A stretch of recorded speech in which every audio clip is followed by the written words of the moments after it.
The horrible nightmare year that was 2022 is just about over, and soon we'll move over into the horrible nightmare year that will likely be 2023. But before this year is yeeted into the past forever, we must determine what was the greatest game of 2022. Every year, our gaming scientists over at TheGamer.com compile lists upon lists of their personal favorite games of the year. We then take all of these lists, cram them inside of an advanced supercomputer that turns them into code. That code is then given to a sect of technological monks stationed within a secret monastery deep below the Himalayan mountains. Once it has been thoroughly deciphered, it is writ upon a scroll and sent to the White House, where it is codified as law by the president and declared the one true Game of the Year list, more correct than all other lists. This sacred, official list is then given to me and I make a stupid video out of it. I'm Jamie Latour, and this is the Gamer's Top 10 Games of 2022.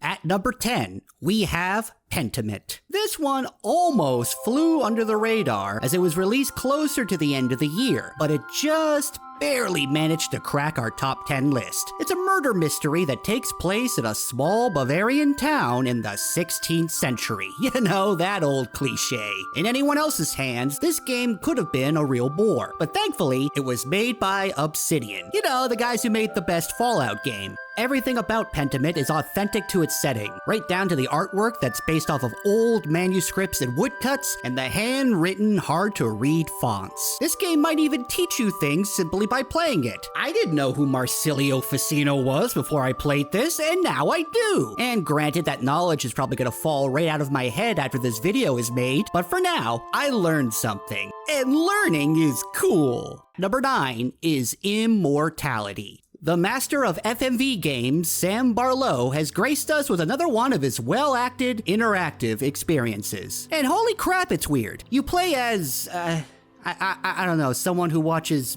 movies? And you sort through various clips of films featuring the reclusive actress, Marissa Marcel. By going through the footage, you uncover the details of her career and what caused her to shy away from the public eye. Except that, yeah, that's kind of the story, but, like, not really? Look, I'll be honest, I thought I knew what I was getting into when I started playing this game, but man, it gets weird. Like, real weird, like David Lynch weird. If you like strange-ass movies, then you have got to play this game. And the actress Manon Gage's portrayal of Marissa is superb. So superb that I'm sad that she had to travel all the way to the Game Awards, get all dressed up, and then sit in the crowd and listen to Christopher Judge go on for an hour. I hope they gave her like a complimentary Steam Deck or something for her trouble. At number 8, we have Cult of the Lamb. Every year, Devolver Digital publishes something bizarre yet fun, and this little slice of demonic hell is what we got this year. You play as a lamb who is literally being led to slaughter, but gets resurrected by an evil deity and is given the power to smite those who smoted you. It's a hybrid game that combines two genres that you wouldn't think would go well together. One half is a roguelike, where you go from room to room, murdering everyone you see en route to killing a boss. And the other half is what I can only describe as evil Animal Crossing. You make a little village full of cute,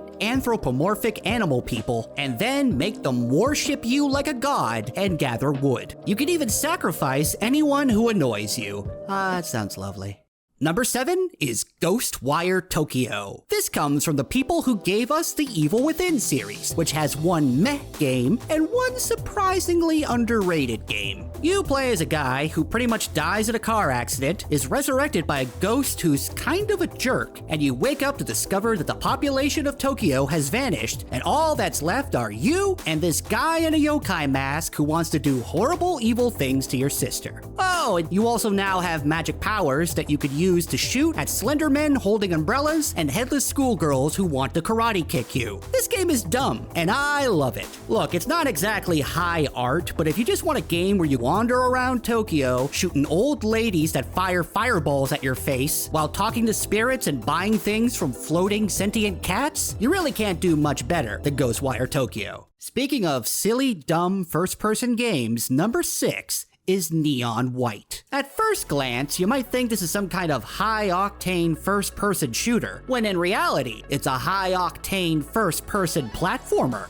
with shooting. Your goal in this game isn't just to kill enemies. You also need to get through the levels as fast as humanly possible, using a variety of cards that are also weapons that are also traversal abilities that allow you to double jump and blow things up. There's also a bit of a visual novel component to this game, where you give gifts to characters to unlock more backstory and even bonus levels. However, if you want to talk silly, this story is, it's pretty silly, with you being a bad dude who gets called up from hell to fight demons that are invading heaven. And the dialogue is, it's something alright. But what really counts here is the awesome platforming and the unique combat mechanics that will have you trying to beat your best time on each level over and over and over again. And oh hey, it also has floating sentient cats as well. Cats was kind of a theme this year, wasn't it? At number 5, we have God of War Ragnarok. Despite being one of the most highly anticipated games of not only this year, but probably the last 4 years, Kratos' latest adventure just barely managed to crack our top 5. Some of this could be attributed to the fact that this game has perhaps a tad too much talking. Like, it's incredible that Kratos went from a character that would answer most questions with a decapitation to someone who could have a peaceful discussion with a talking squirrel. That being said, God of War Ragnarok is still easily one of the best games of the year.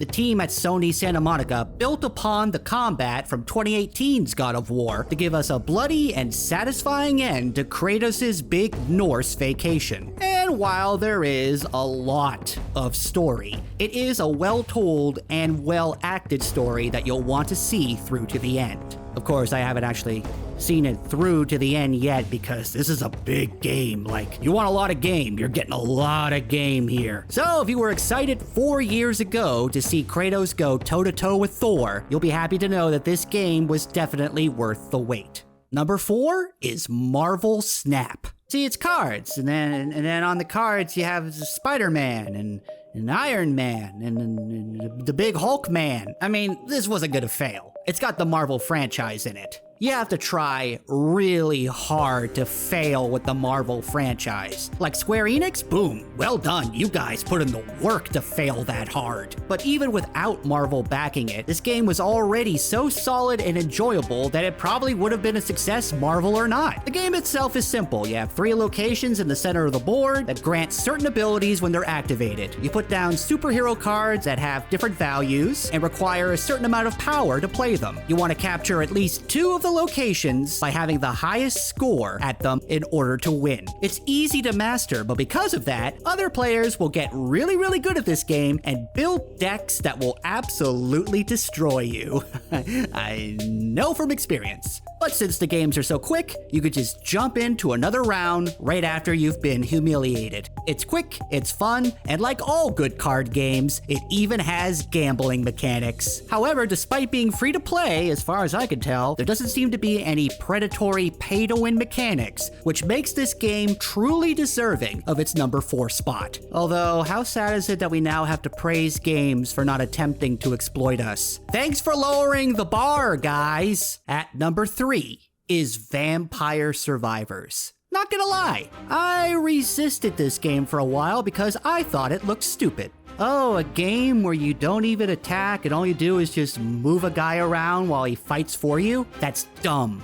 This is a dumb game and I hate it. But then I played it, and I continued to play it. And now I play it almost every day on my Steam Deck, and I bought the DLC, and I'm gonna do everything in my power to complete every single one of the challenges. I guess 'twas I who was dumb all along. There is something indescribably addictive about just wandering around these levels while a bunch of pixelated explosions and coins and particles and bats and a whole bunch of crap just all pop off around you. It's the gaming equivalent of jingling keys in front of a baby, but by God, does this game make me a happy baby. It's also ludicrously cheap, costing you a mere $5 for hours of fun. And now, it's even on your phone, which means that I can't escape it even when I leave the house. So I guess I'll be playing this while I'm waiting in the dentist's office, in between getting destroyed in Marvel Snap.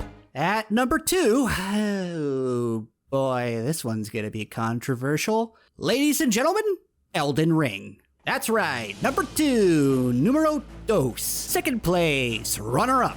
Look, please, put down your torches and pitchforks. I know. The Gamer's Game of the Year award is a collaborative effort across our entire staff, and Elden Ring received many individual Game of the Year accolades and high placements on other people's lists. But after a close race, it was narrowly defeated by our true Game of the Year. But look, number 2 is nothing to be ashamed of, and it's not like Hidetaka Miyazaki isn't getting heaps of other GOTY awards from other sources, hopefully with less references to former presidents who may or may not be Reformed Orthodox rabbis. You know what Elden Ring is, it's open world Dark Souls, yet somehow even better than that sounds. Hell, I've made a ton of videos about it on this very channel, and I've played it for 392.5 hours, which for some may seem like a small amount of time. It's addictive, it's brutal, it will make you hate your life. I love it. If you haven't played it, go play it.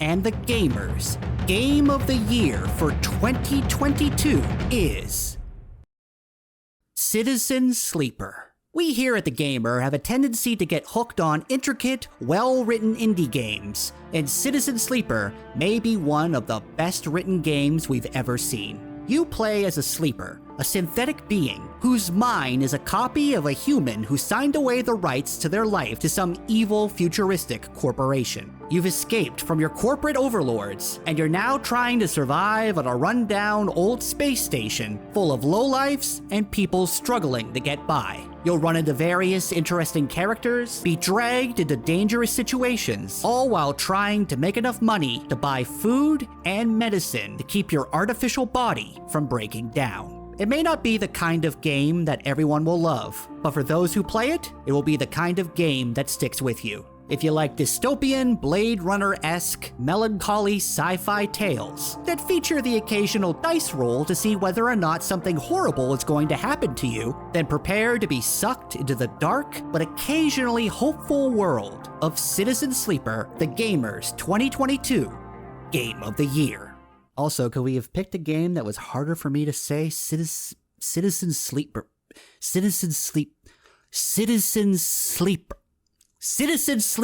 Why couldn't it have just been Kirby?